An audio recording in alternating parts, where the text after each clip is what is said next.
Olá, após o feriadão prolongado, as escalas de abate ficaram bem mais enxutas. Argentina e Uruguai também têm plantas que deverão fazer correções para voltar a exportar aos chineses. Confira, é o mercado pecuário DBO dessa primeira semana de março.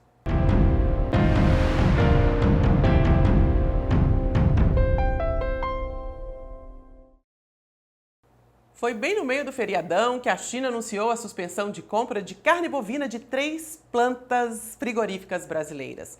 Juntas, essas 3 unidades enviaram 10% do total embarcado à China em 2024. A maior delas, que fica em Mozarlândia, Goiás, é da JBS e foi responsável pelo envio de 8,8% dos embarques totais. Não foi algo direcionado só ao Brasil, não. Também estão temporariamente suspensos os embarques de 2 frigoríficos na Argentina e um no Uruguai. O Ministério da Agricultura e Pecuária emitiu uma nota dizendo que as medidas corretivas já estão sendo adotadas e ressaltou que o Brasil tem 126 plantas habilitadas a exportar proteína para a China, de carne bovina, suína e também de frango. Já os contratos do boi gordo no mercado futuro, no segundo trimestre, de abril a junho, caíram mais de R$ 4,00 na reabertura da bolsa, mas já recuperaram o valor agora que a poeira começou a baixar um pouco. Uma semana curta, pós-feriado. O que a gente pode esperar para os negócios nesse comecinho de março, hein? É o que eu converso hoje com Iberville Neto, que é da HM Agro, e também colunista, parceiro aqui da DBO. Iberville, muito obrigada pela presença no Mercado Pecuário DBO. A gente viu aí uma sacudida no mercado na quarta-feira de cinzas, mas já temos um respiro nessa quinta, né? Já uma acomodação em relação a essa notícia e aos preços praticados no mercado futuro. Olá, Juliana. Olá a todos. Realmente, Juliana, esse primeiro movimento da tarde, da quarta-feira, ele foi um pouco mais forte, mas também não foi nada absurdo, né? Pensando em preços futuros, o mercado futuro normalmente ele tem uma oscilação mais abrupta, e no mercado físico a gente teve um cenário ontem e hoje também não está muito diferente, de pouca movimentação, algum frigorífico testando valor menor, algum frigorífico fora das compras, mas um cenário mais parado. Não dá para a gente falar que dá para entender claramente o mercado com esse dia e meio que a gente está tendo de negociação. As escalas, em geral, elas deram uma diminuída nesses últimos dias, que até era a expectativa. Esses dias a menos de negociação, eles acabam gastando um pouco as escalas de abate. A gente teve um movimento semelhante no final do ano, apesar de um período mais longo, mas um movimento semelhante. As escalas entraram ali na segunda quinzena mais longas e depois começaram janeiro mais apertadas. E houve essa diminuição de programações de abate nesses últimos dias. Então a nossa expectativa agora fica de acompanhar como que o varejo vai se estocar para o pagamento dos salários, para esse início de mês, para esse pagamento de salários em pleno início de mês, né? E como que isso vai evoluir. Mas a nossa expectativa para escoamento é de um escoamento interessante nesses próximos dias, sim. Ou seja, dessa semana de feriado prolongado, poucos negócios à vista, só na próxima semana para a gente ter uma noção do que realmente vai acontecer. O período de começo de mês ele sempre tem esse benefício do escoamento, né? E aí um fator ou outro às vezes se soma, como foram esses últimos dias aí de festas, né? De carnaval, que em alguma medida colabora. Não é um feriado classicamente de aumento de consumo, porque também muita gente viaja, muita gente sai dos grandes centros, mas no frigir dos ovos, na nossa leitura, ele acaba beneficiando um pouco, sim. Além dos efeitos sobre escala e sobre abates, né? Aí sim a gente tem um enxugamento do atacado. Outro fator, eu acho que está todo mundo de olho, é essa questão do volume de fêmeas abatidos, né?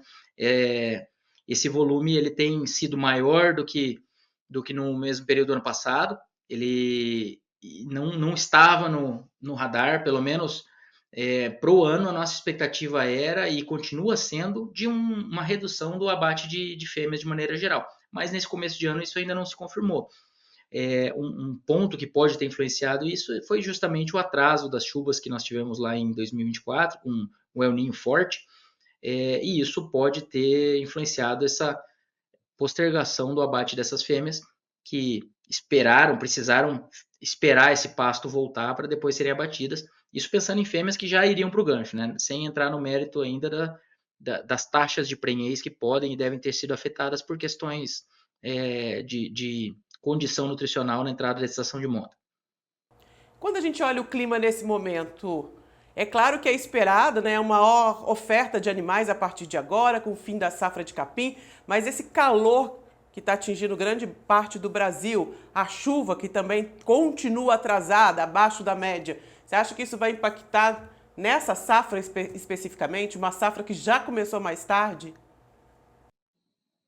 Juliana, se a gente tiver um cenário de chuvas terminando um pouco antes, é, isso, isso tende a gerar um espaço, uma lacuna maior de entre safra, né? Então, por um lado, a chegada da seca um pouco antes pode afetar a desova de final de safra, que normalmente acontece em abril, maio, tendo o vale de preços normalmente na média histórica ali em junho, se a gente pegar anos de descarte de fêmeas. Nos anos de retenção, a queda costuma ir até maio e é uma queda mais sutil.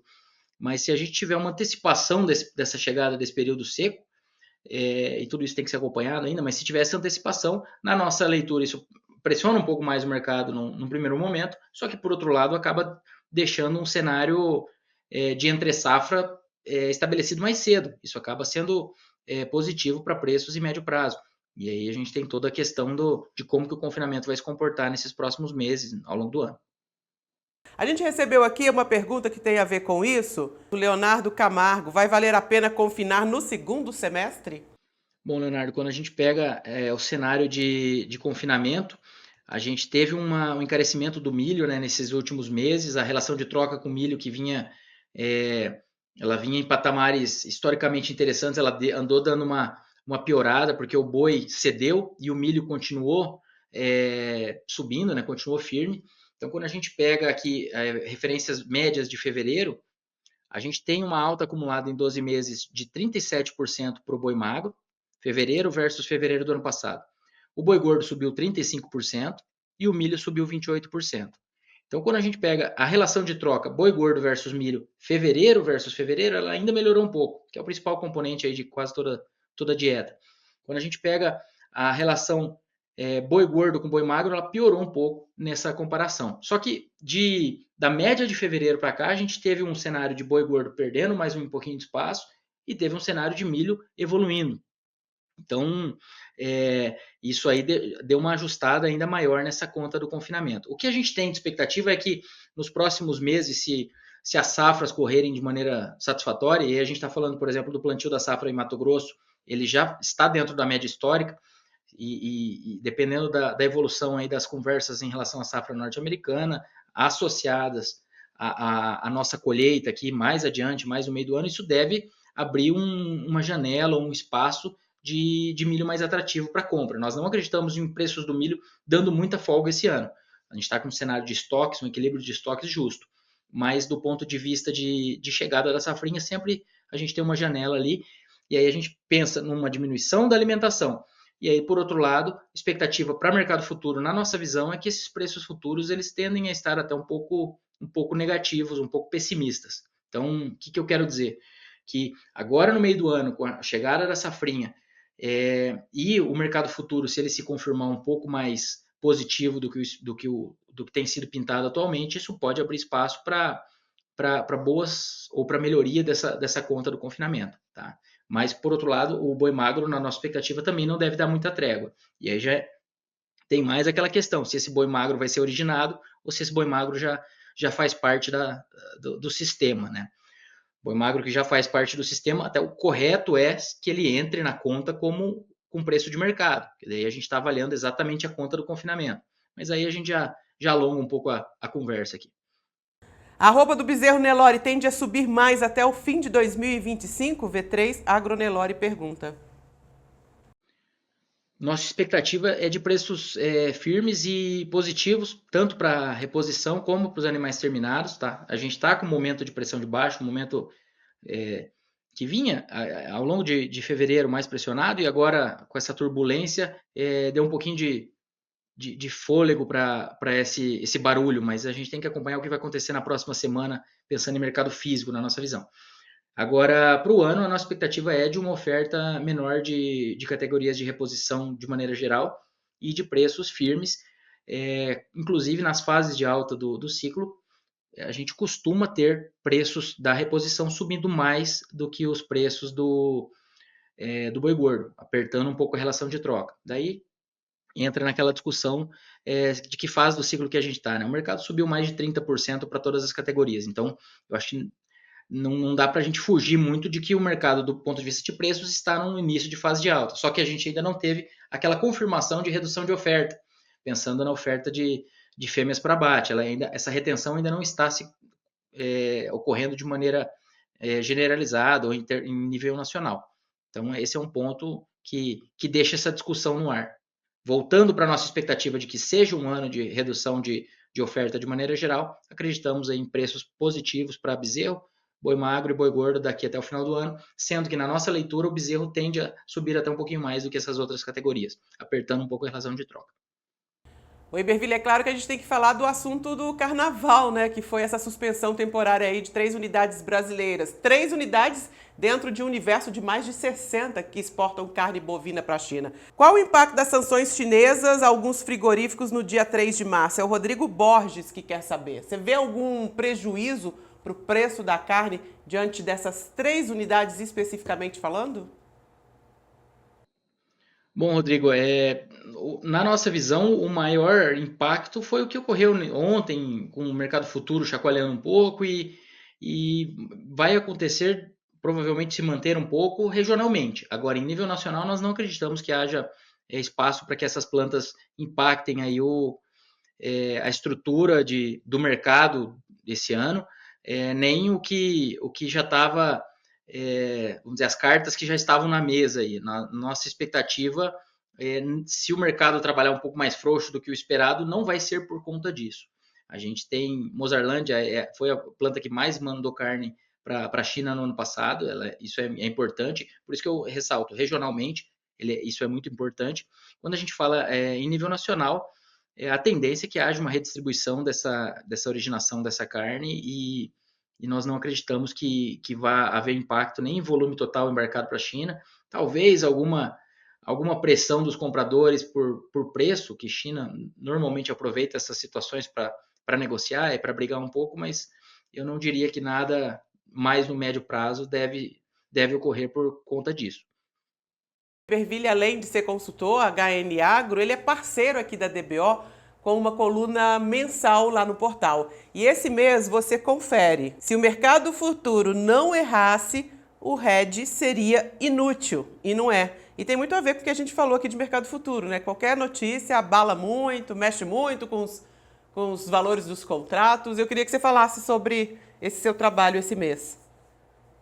Às vezes o produtor olha o mercado futuro como se aquilo ali fosse um gabarito ou fosse algo que soubesse de alguma coisa que o mercado não sabe, né? Que o resto aí, que o mercado físico não sabe. Não, o mercado futuro ele é um aglomerado de posições para proteção de hedge e um aglomerado de especulação também, sabe? Então, no frigir dos ovos, a gente tem aquele preço que, se ele estivesse certo, ele estaria estável durante todo o ano, né? Senão, ele não seria o preço ao final do período, que é o que ele se propõe a ser. Por que eu quero dizer isso? Eu quero dizer que o mercado futuro, ou ele está, em geral, abrindo oportunidades de venda ou de compra. Por mais óbvio que isso seja, a partir do momento que a gente olha uma curva de preços futuros mais pesada, como tem sido observado atualmente, frente a médias históricas, na nossa leitura, ela está mais no sentido de abrir oportunidades de compra de reposição, para que esse produtor garanta um custo de reposição mais baixo, frente ao que acreditamos que deva estar lá no segundo semestre, do que o contrário, do que eu garantir uma venda, tá? Mas se o produtor, mais uma vez, se o produtor vai travar esses animais, vai fechar esses animais, desculpe, e eles têm data para sair, na nossa visão, é sempre importante ele garantir um preço mínimo. Mas no momento atual do mercado, que na nossa visão ele é mais para cima do que para baixo, isso não é uma indicação de compra, pessoal, isso é uma tendência do que a gente acredita. Mas se ele está mais para cima do que para baixo, a nossa visão é não deixar de estar exposto a essas valorizações. Como que o produtor faz isso? Travando preços mínimos e não travando preços fixos ali, com uma venda cravada ou um termo direto. Iberville, te agradeço imensamente a presença.